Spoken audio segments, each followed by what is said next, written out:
Everybody, this is 3100 Downing, and this is the Secular Hub.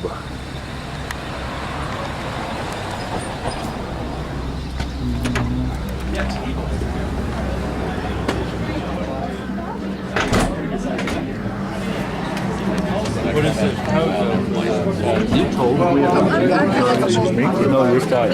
Jim, model your shirt. What's that? Model your shirt. Model's making. I don't want to make it look like I'm taking off my clothes on the camera here. Give me a second, okay? We got two of them for you. Three of them. Do either of you know if we have any additional water? Besides what's in the fridge already? Have you filmed any of your meetings and stuff? A lot of them. Everybody, this is Jason Testerman, and he is a rock star on the front lines. He's with the Free Thought Exchange. Right. He's going to debate really soon. In a few days, and I'm going to go film that too. And he's going to come out on top. I'm picking a winner right now. If you got to put some money on this, Bring it on. This is your man. It's the pressure. Oh man, now I don't know what I'm going to do under this pressure.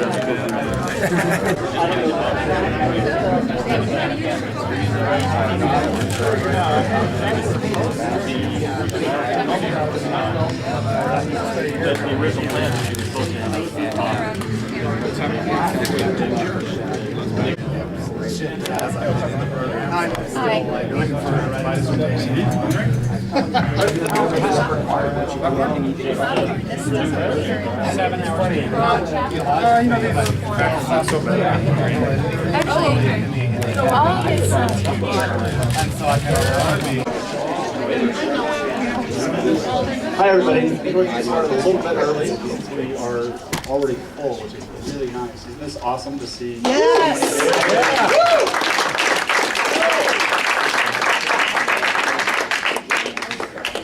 So this is our first Secular Hub event at this location. And we're actually going to start a tradition. I'm going to look at you for a reason. And we're going to have the speakers that come here to give talks sign, if they're willing, our sign up here. And then over time, we'll have a whole bunch of notable people signatures on our sign. So if you wouldn't mind. Just the way you sign your checks. So we'll try to keep this tradition going, and hopefully over the next year we have.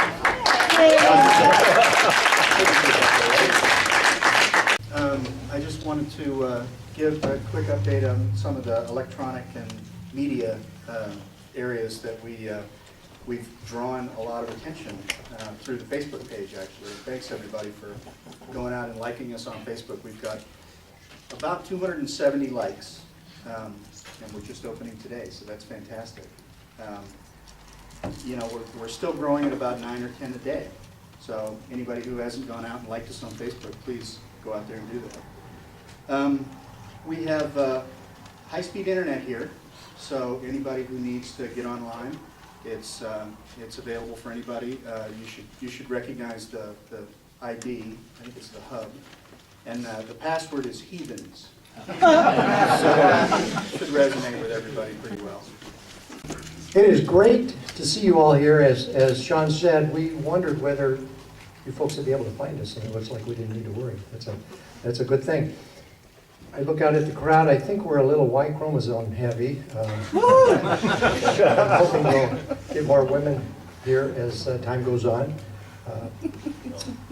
You may or may not find it interesting to know that as recently as 10 years ago, I was on the elder board of a large evangelical church here in Denver. And here I am standing in front of you. My worldview changed about 8 years ago. And I'm sorry? Yeah, it was a little late. I'm sorry. I apologize for being so slow. But as has been mentioned, this is our place, and it really is kind of the first of its kind. I know that a lot of us have felt like we didn't have a home, and now we do, and we get to do what we want here. So we're really open to ideas, and I've had several, and a lot of them have already been voiced, but you know, please come to us with us, because we've been thinking about things like, you know, there's groups for helping people deal with addiction, and a lot of them have this whole higher power thing that really does not work for people like us. There are secular ways of doing that, and this is the kind of place that could be a meeting place for that. I also want to see us be able to build our community and support one another. People who are just coming out of religion, that's a real difficult transition. And we can have groups here that will meet and talk about it, and you can talk to people who really understand where you're coming from.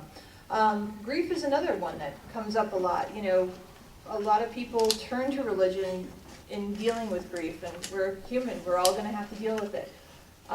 My hope is that as a community we'll be there to support one another and get that figured out, and we haven't had that all the time, so I'm really hoping this place will serve as an anchor for that. Happy Darwin Day, and here is Dr. James DeGregory.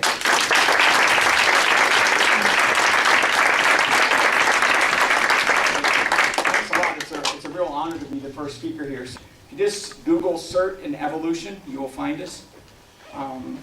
So I'll start with that, and I'm going to get on this side so that I can advance the slides without getting blinded every time. Do you mind if we turn the lights No. down? It'll look dark for just a few seconds, but it's not bad. Okay. And please interrupt me throughout. This shouldn't be the traditional sort of lecture. And if anyone starts falling asleep, I'll call you out.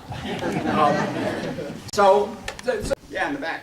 You talked about your interest in astrology earlier on. I'd like to hear what you think the future holds for evolution in the human species, and whether developments with humanity and civilization, genetic science, change in procreation, welfare state are going to change evolution in us. Yeah, no, I mean, obviously, we are still evolving. And in fact, it's funny because people often think humans haven't evolved. I mean, we probably evolved more in the last 10,000 years than the preceding, certainly than the preceding 10 or the preceding 20 or 30. And the reason simply is the development of agriculture. So we've now exposed ourselves to pathogens. So a lot of our evolution, I think, is happening not to the point that we're going to, grow extra arms and stuff like that, but it's happening, for example, in our immune system. And so we evolved in the last 10,000 years to deal with the fact that a lot of the common viruses nowadays are actually derived from domesticated animals. And our exposure to that has changed us. And also because of agriculture, we're living in big groups now. So we're exposed to diseases that are entirely different than the diseases we were encountering as hunter-gatherers. So that's really forced a major change. And so they've looked at the evolution of genes, and genes in the immune system have evolved more in recent time than most other tissues would evolve. The other tissue that has evolved a lot is the neural system as well. So I think there's still evolution. And another example of that is HIV in Africa. It's having such a vast toll that you probably are going to start selecting for genotypes that are more resistant to HIV over there. And that's actually, I think, so within the United States, where our survival is so good now and infant mortality is so low, I think that within this country there's probably little selection happening for change. In fact, if anything, we may, because we're compassionate people, now we give, if someone is born with type 1 diabetes, we give them insulin. Before, they would have died and not passed on those genes to the next generation. But now we're, and I'm not saying we change this, but that's net. So we are going to change the genetic makeup of our population by our policies. Supplementing our diet with folate is changing genetics. Because it used to be certain genotypes would die during development because they didn't tolerate the low folate, not having enough folate. And now those genotypes, does everyone know what I mean by genotypes? The makeup of our genes are able to be born. So yeah, we are changing our genetic makeup. And in part, it's because we have policies that are good. So I wouldn't want to change it, but that's true. That was a long-winded answer. Yeah. And I hope you remember this night as a night when maybe grassroots secularism took hold in Colorado. Yay! Yeah.